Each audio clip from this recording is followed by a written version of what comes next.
And now, former architect of the protogen hierarchy, Beta 8088.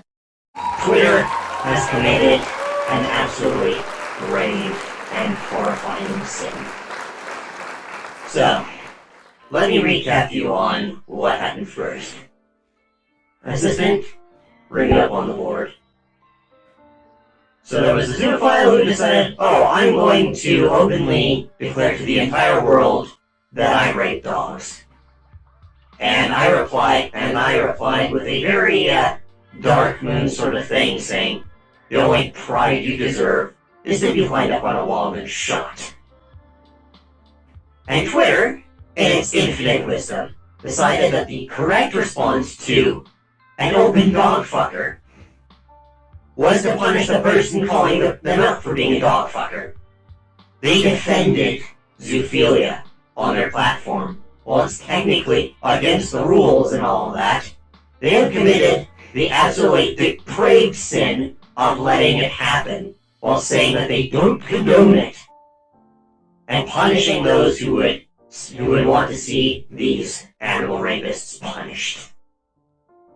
And you know me. You know the kind of protogen that I am. This act of meatbaggery shall not go unpunished.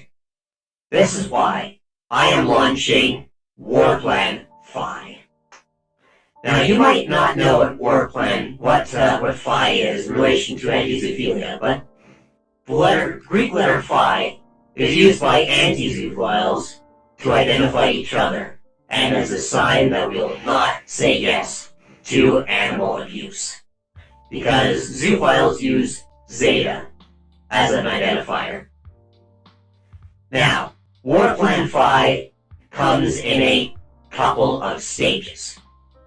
Stage 1 is we go to Twitter and we tell them, hey, you need to take a hard stance on this problem.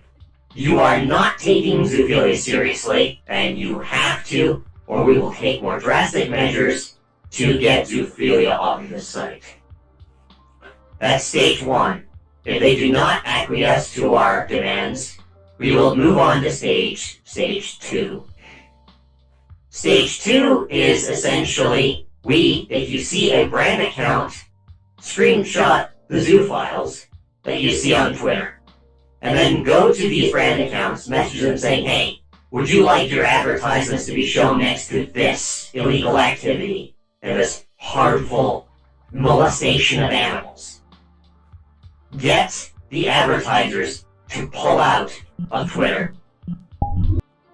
Stage 3 is going to be essentially going up to any and all traditional media, newspapers, magazines, that sort of thing, and presenting with evidence that Twitter is not only okay with zoophiles, but are actively protecting them by saying, it's harassment if you say that they should be punished. And if that doesn't work, we're going to go on to the final stage, stage 4. Stage 4 is going right to Times Square. Buy an advertising billboard that everyone in New York City will see, and posting our message there. Near the Wall Street Journal, and millions of people will see it. So, what do I ask of you to do? I ask of you to share this, and I ask you to do it under the hashtag #WarPlanPhi. Share this to everyone you know who might be in on this operation, because there's only one thing Twitter cares about as a megacorp: money. If we get rid of their source of advertisement and their source of revenue, then we will win. We must, for the good of all, and we must, for the good of Twitter as a whole. Destroying zoophilia and destroying pedophilia will inevitably make the world a better place, and it will make Twitter a better place. We cannot be associated with a degenerate meatbaggery that is fucking children and raping dogs. We must take a hard stand, and we must do it now. So, raise your weapons high and get ready. Final act of war that will win us an immeasurable victory against those who wish to see our fandom crumble into dust, and those who would wish to hurt animals and children. We cannot tolerate abuse of children or abuse of animals. We will not back down, and we will not surrender.